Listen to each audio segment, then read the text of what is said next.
KidsCan Zimbabwe. I will speak briefly about KidsCan. Then I would allow Rumizai to speak about childhood cancer. KidsCan is a member of COSPAS. Thank you for inviting us. We feel quite honored to be here. KidsCan stands for Kids of Zimbabwe Can Survive Cancer.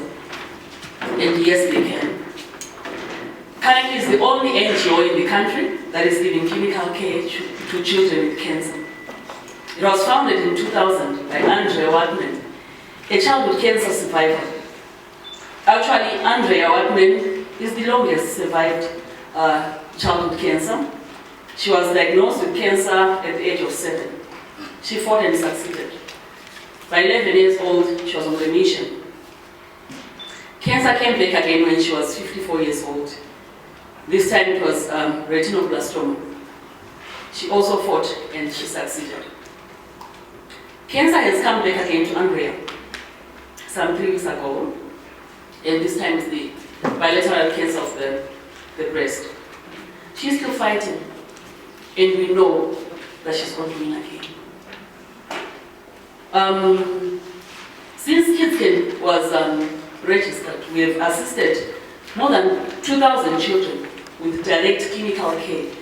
This is the chemotherapy that children require, as well as blood and blood products. Because we have children that have got blood cancers, and sometimes they bleed, and their body is not able to produce normal blood cells. So they want to be transfused now and again. And as we know, that blood is quite expensive. And for a unit, it's $60. Sometimes we get children that require 4 units a week, sometimes 15 units a month. So kids can miss the bills for the children. Also, chemotherapy for children is not available within the public health system. And currently, KidsCan is the only organization that supplies chemotherapy drugs to the children in the country. And they are very expensive. Even if they try and import them on their own, most of our communities, they can't afford. And why are we here today? Cancer is very painful itself. So is the chemotherapy. And children are the subgroups that can't verbalize pain. Sometimes when a child says, I'm in pain, we don't really understand how to measure that pain because there's no barometer or there's no tool of measure to measure pain. So both the caregivers and the practitioners find it very difficult to understand when someone says they are in pain. So, as KidsCan, our mission is to increase the survival rate of children with cancer, where we can. Where we can't, at least to provide them with the utmost quality of life or quality of care, whilst we're assisting them to a pain-free and peaceful death. We've got Rumizai Tsoka, she's an 8-year-old girl. Others are in school today, others are writing examinations. Rumizai, sorry, is not with them today. So I would want her to tell us who she is, what she's fighting with, for how many years has she been conquering and succeeding in the fight. And Kudzai's mother, she's the parent, she's the care worker, she's the caregiver. Sometimes we forget them along the continuum of care for a child. This is the person that sees her go through everything, the pain. She's the one who comes with Kudzai. We'll also give her time to talk about what she's going through.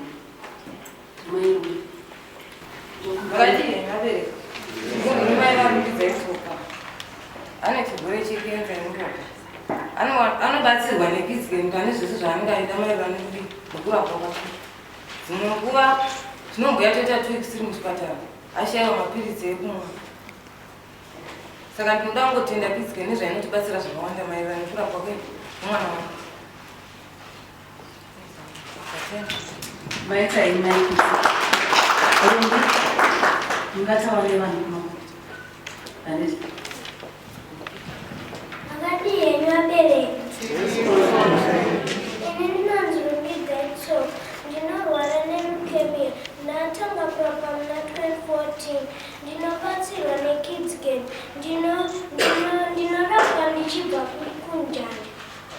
dzimwe nguva ndinoshaya mapiritsi kuti zvinoita kuti ndinobve kuchikoro kusvikira ndawana mapiritsi. Tatenda. Right, Chikomba, and I'm not sure where Chikomba is, but I'm very sure Chikomba is not in Harare. What I'm trying to bring to our attention is, currently, specialized cancer services for children are done in Parinyato. We get children traveling all over from Zimbabwe, as far as Njanja, Chikoma, as far as Victoria Falls and Binga. We've got children from Beitbridge and Chikombetsi coming all the way to get cancer treatment drugs. And sometimes when they arrive, the drugs are out of stock, they are not there. Because services are so centralized, and we get children coming to this fixed asset of a specialized cancer service. Rather than having the services getting to the patients are coming to the services. It's unfortunate. Early this year, with a child that died in the bus, just before Kwekwe.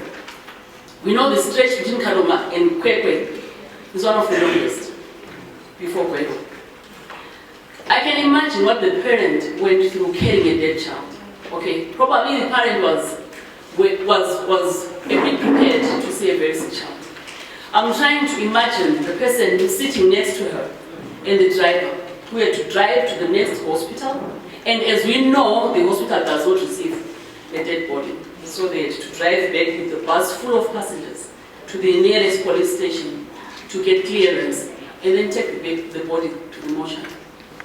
And 3 weeks ago, kids and officers, I was part of that team. We went to Dandana because this 24-year-old mother was transferred from Mat North and the child was very sick. Cancer was so advanced to such an extent that if we really had a very functional palliative care system in the country, she wasn't supposed to come to Harare. She was supposed to be nursed near home and died a peaceful death without traveling. When they arrived here, they stayed about 2 weeks in Parinyato and the child died. The mother was so poor and so young that she said, okay, I'll opt for proper burial. She's 24. To her, I saw my firstborn girl because she's also 23. And I imagined to say, this young mother who's 24-year-old just lost a child has to go back by bus alone. So we volunteered as the organization to assist her to take the body back home. She didn't have an ID, she didn't have a birth certificate, the parent, the child didn't have the ID. So kids and officers had to register through the social services to say we are in custody of the body in case it doesn't go where we've claimed we're taking it to. So we went, the 3 of us, with a single cab and the mom, and we left Harare around 11 a.m., got to Bulawayo 6 p.m., and proceeded to Gwai, Mat North. And unfortunately, we got lost because the girl didn't know where she came from. So went to the nearest police station, and the police officer escorted us. And we traveled 200 kilometers of that road. Then he actually took us about 30 k's in, then instructed us that we go directly in this road up until you come to the end of the road. We thought we had arrived. When we got to the end of the dust road, we had to do another 30 kilometers of a place that had no road. And the woman didn't, the little girl didn't know the place. So each and every 10 kilometers, we would stop the car and try and ask her that, don't you remember anything, even a tree or a stone, something that can remind you that we've arrived in the village? And she didn't know. At some point, she had snapped off and then she began to grieve. Then she began to realize that the child had died. Then she began to be distorted. And until we arrived at just before 3 a.m. since the previous day. And when we got there, we had to ask the chief to sign in the letter that we wanted to bring to the social services. And they told us that no, the village head actually was the grandfather of the deceased child, but they needed the stamp. So it was almost 9 kilometers. But they were walking, which took them almost 3 hours to went at the stamp and come back because the vehicle couldn't navigate in the bush. When we established why the little girl couldn't remember where she comes from, it's a place that is so remote. The bus leaves at 2 a.m. and arrives at 12 midnight. So she has never seen the village by the daylight since she was born. She couldn't remember anything, she had never seen anything. So 2 a.m., 9, 10, they go and sleep at the bus stop for the bus to take them at 2 a.m. She had been coming to Kwarinyata on consecutive weeks, months, up until this time when the child was very sick and they kept the child in hospital. Sometimes care ends at death. Thank you, hospice, because you go the full distance. You prepare them for bereavement, you prepare them for death, you prepare them for everything else. So if all of us can be part and parcel of pain management, palliation, bereavement counseling, caring for them comprehensively, then we'll say yes, living and dying in pain doesn't have to happen, and it shouldn't. And you can't die far from home. Let's nest and peacefully next to their families where they've got their support system. For these and other stories, visit our website www.263chat.com. Follow us on Twitter @263chat and like our Facebook page 263chat.